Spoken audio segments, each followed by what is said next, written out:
Hi mga ka-farmers, magandang araw po sa ating lahat. Kumusta na po kayo guys? Welcome back po sa aking channel.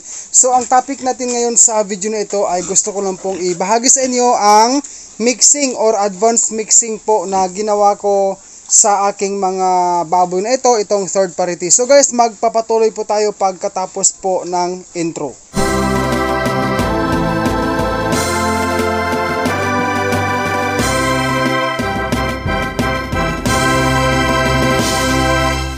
So, ang isa lang guys sa aking mga update na ibahagi po sa inyo mga ka-farmers, ang tungkol po sa ginawa kong mixing, itong third parity ko po na 4 lamang na piraso. Sila ngayon guys pala, bago ko makalimutan, ay 12 days na po sa grower stage.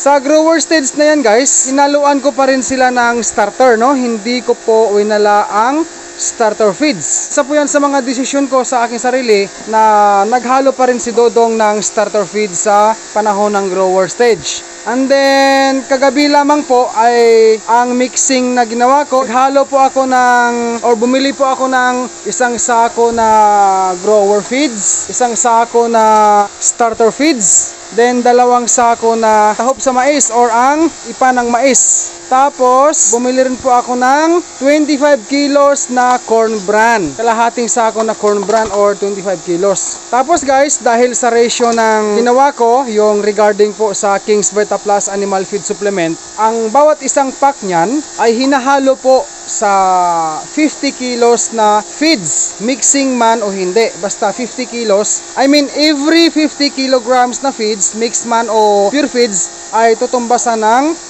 isang pack ng King's Vita Plus Animal Feed Supplement. So dahil naghalo ako ng 2 sako na ipa ng mais, tapos isang sako na starter, isang sako na grower, at 25 kilos or kalahating sako na corn bran, gumamit ako guys ng 4 na pack at kalahati ng King's Vita Plus Animal Feed Supplement. So guys, ating balikan ang update ngayon. Isa sa mga decision ko ay hindi ko pa rin tinanggal ang starter, no? Decision ko yan eh. Meron nga tayong kasabihan na ang bawat isa sa atin bilang hog raiser ay may kanya-kanyang mga paraan kung paano palakihin, paano arugahin ang ating mga alagang fatteners na baboy.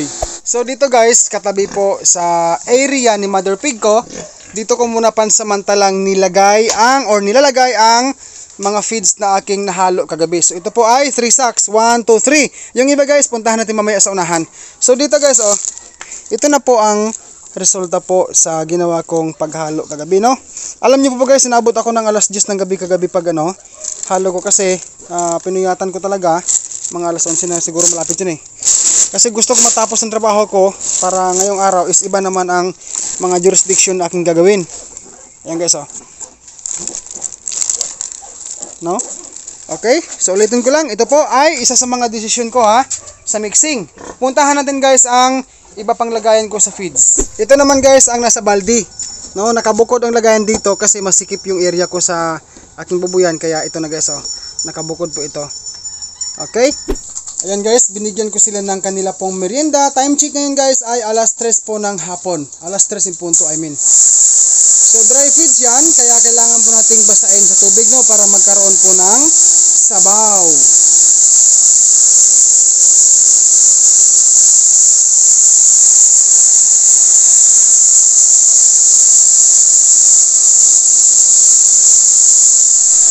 Ito namang isa guys, busog na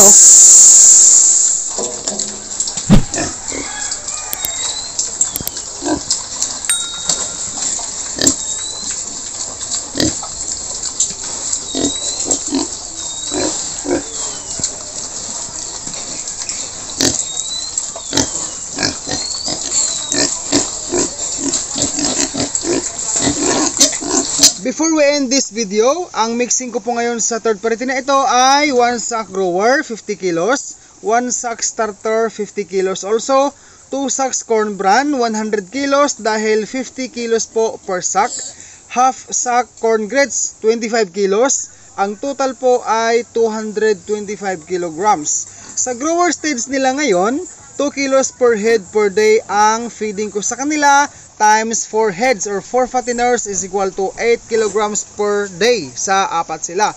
So, para malaman natin beginners kung paano itong makompute, no? Kailan po pwedeng maubos. Itong 225 kilos, i-divide po natin sa 8 kilograms per day of 4 heads equals 28 days po bago maubos ang mixing na ito. Siya nga pala guys, yung pong natural feed na Azula na hinahalo ko po sa commercial feeds ay hindi po yun kasama sa nabanggit ko na 8 kilos per day sa apat sila, no? Sa apat na fatteners. Sa mga kahag-research ko po dyan na nagtanong pa rin sa akin, Kuya Dodong, wala pong stock sa amin dito ng King's Beta Plus Animal Feed Supplement. Kung sakali pong hindi po available sa feed store dyan sa inyong lugar, pwede or maaari po kayong mag-direct order dito po sa, or dyan po sa dalawang link na nilagay ko sa description kung gusto nyo pong mag-direct order. Salamat po. So guys, maraming salamat po sa pagpanood mo sa video na ito. Kung ikaw po ay mahilig manood sa Pig Show, mag-subscribe ka na po kung hindi ka pa nakapag-subscribe, and click the bell ring yung all para po updated ka palagi sa mga new uploads ko dito po sa aking channel. Happy farming everyone! God bless po sa ating lahat and peace out everyone!